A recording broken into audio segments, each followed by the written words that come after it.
जय शिवराय मित्रांनो राज्यात नवीन पीक विमा योजना आणण्याचा घाट शासनाने घातलेला आहे। त्याच्या संदर्भातील GR निर्गमित केलेला आहे आणि जवळजवळ 700 कोटीच्या आसपासचा चुना आता शेतकऱ्यांना या खरीप हंगाम 2025 मध्ये लागणार आहे।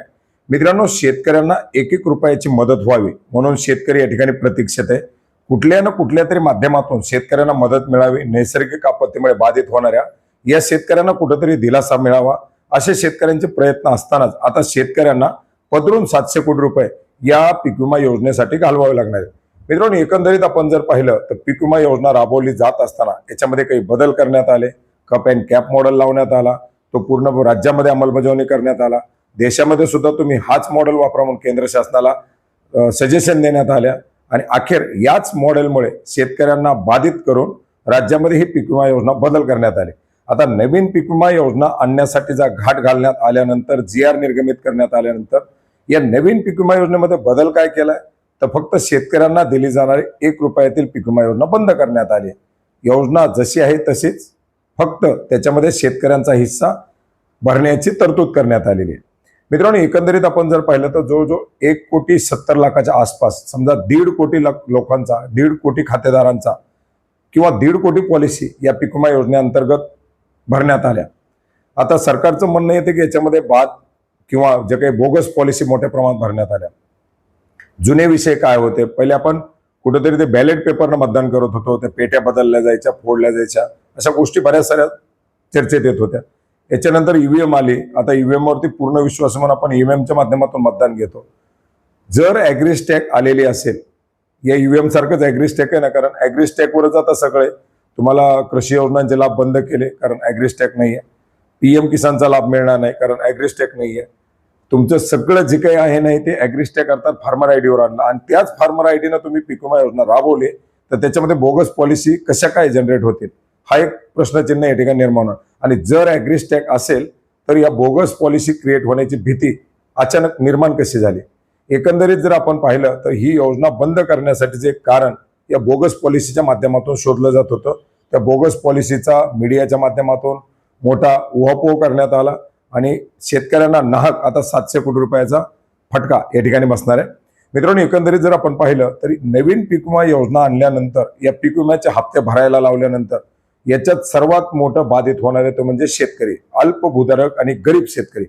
अर्थार्थी आपण जर पाहिलं तर जे काही गरीब शेतकरी आहेत अशा गरीब शेतकऱ्यांना दिलासा देण्यासाठी जर त्यांचं नैसर्गिक आपत्तीमध्ये नुकसान झालं तर त्या शेतकऱ्यांना कुठेतरी मदत करण्यासाठी ही पीक विमा योजना आणण्यात आलेली होती। त्या मुख्य उद्देशच अल्प आणि अत्यल्प भूधारक शेतकऱ्यांना दिलासा देण्यासाठी।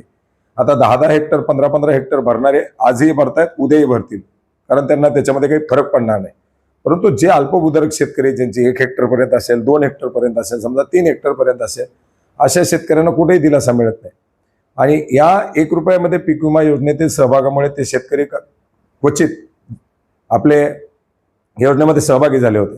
पण आता जर त्या शेतकऱ्याला 2% हिस्सा जर खरीपासाठी भरायचा म्हणलं आणि वरून ते पॉलिसी क्रिएट करायचे, कागदपत्र अपलोड करायचे, हे जे काही खर्च करायचं म्हणलं तर एकही शेतकरी त्या योजनेकडे वळणार नाही।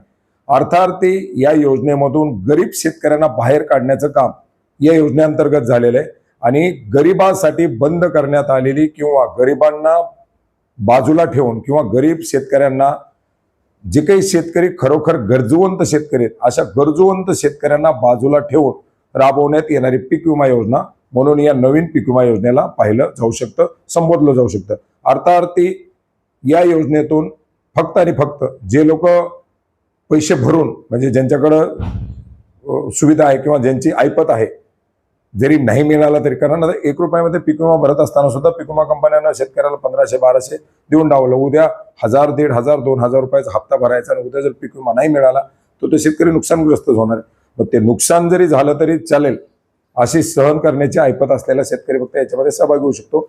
साहजिकच 70-80 लाख शेतकरी याच्यात सहभागी होऊ शकतील, तेही जर झाले तर, अन्यथा काही नाही।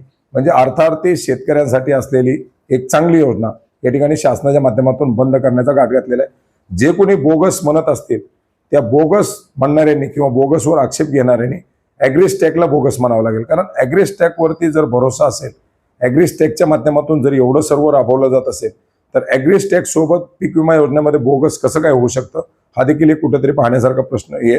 कारण आता ॲग्रिस्टॅगचा एवढा सगळा वापर होत असताना, फार्मर आयडी वापरला जात असताना येत्या हंगामामध्ये ॲग्रिस्टॅग बरोबर ही पीक विमा योजना राबवून पाहायला पाहिजे होतं.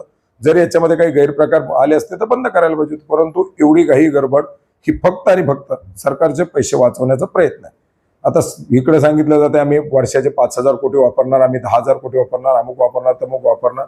जे 500 ते 700 कोटी रुपये वापरायचे होते ते पैसे वापरायला जर एवढा जीव काढला जात असेल तर हे अर्थार्थी पूर्णपणे शेतकरी विरोधी धोरण आहे असं आपण या ठिकाणी समजू शकतो. धन्यवाद.